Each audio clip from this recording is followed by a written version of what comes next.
ये बगल में वीडियो जो चल रहा है गया जी जिला के पहाड़पुर रेलवे स्टेशन का है। 4 फरवरी दोपहर को करीब 1 बजे आसनसोल वाराणसी पैसेंजर रुकती है।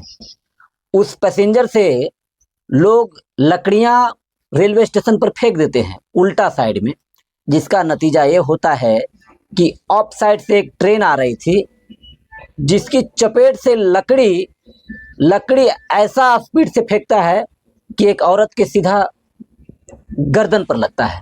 गर्दन पर लगने के बाद वो औरत इतना स्पीड में रेलवे के जो प्लेटफॉर्म होता है प्लेटफॉर्म से टकराती है और गिर के बेहोश हो जाती है। हालांकि रेलवे आरपीएफ जीआरपीएफ की मदद से उस महिला को तत्काल भर्ती कराया गया।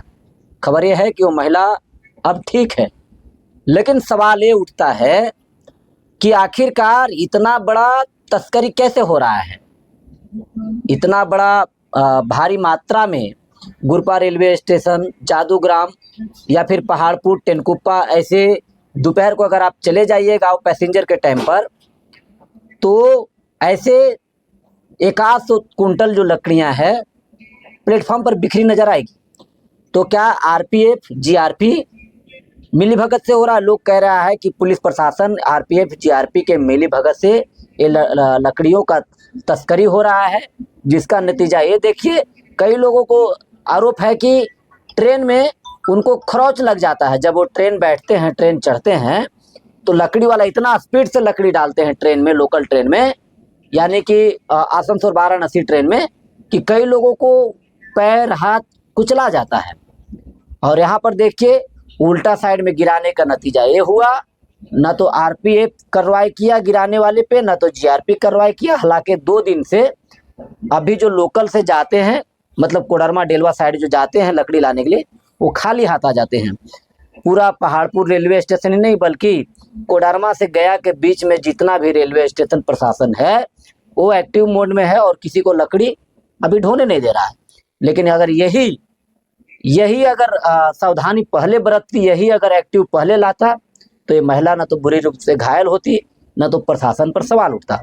ये सारा तब मामला सामने आया जब आसनसोल से एक व्यक्ति ब्लॉगर ने ट्रेन में बैठा और जब गुरपा रेलवे स्टेशन पर देखा कि लकड़ी उतारी जा रही है, जब पहाड़पुर उतरने वाला था वो व्यक्ति, तो लकड़ी जिस तरह से उतार रहा था उसका विरोध किया कि भाई तुम उल्टा साइड लकड़ी क्यों फेंक रहे हो। लेकिन उल्टा साइड लकड़ी फेंका और नतीजा ये हुआ कि अगर वो औरत आसनसोल वाराणसी पैसेंजर से उतरी, अगर इस साइड जाती तो सामने जो ट्रेन आ रही थी उससे मरती, और इस साइड से अगर चढ़ रही थी प्लेटफॉर्म से तो भी मरते मरते बची।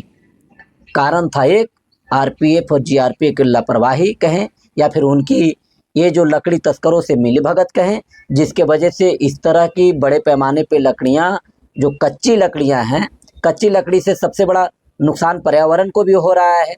अगर कोई लकड़ी काट रहा है तो ये नुकसान सिर्फ मतलब जंगल का नहीं है, ये नुकसान हर घर का व्यक्ति का है। पर्यावरण के खिलाफ आवाज उठाना चाहिए। पर्यावरण को नुकसान करने वाले से आरपीएफ जीआरपी मिली भगत होने के कारण इतना बड़ा कांड होते होते बच गया। अब लोग ये कह रहे हैं कि अगर आरपीएफ जीआरपी अगर इन लोगों के खिलाफ कार्रवाई करता है तो ये लोग गरीब लोग हैं, लकड़ी कहाँ से लाएंगे, आखिर अपना दिन गुजारा कैसे करेंगे, पेट कैसे पालेंगे। ये भी एक बड़ा सवाल है कि अगर पुलिस प्रशासन इन पर कार्रवाई करता है तो इन लोग भूखे मर जाएंगे। लेकिन भूखा मरने का मतलब ये तो नहीं है कि आप पर्यावरण को नुकसान करेंगे। वीडियो को शेयर कीजिएगा और प्रशासन के बारे में क्या ख्याल है बताइएगा। इसी के साथ जय हिंद।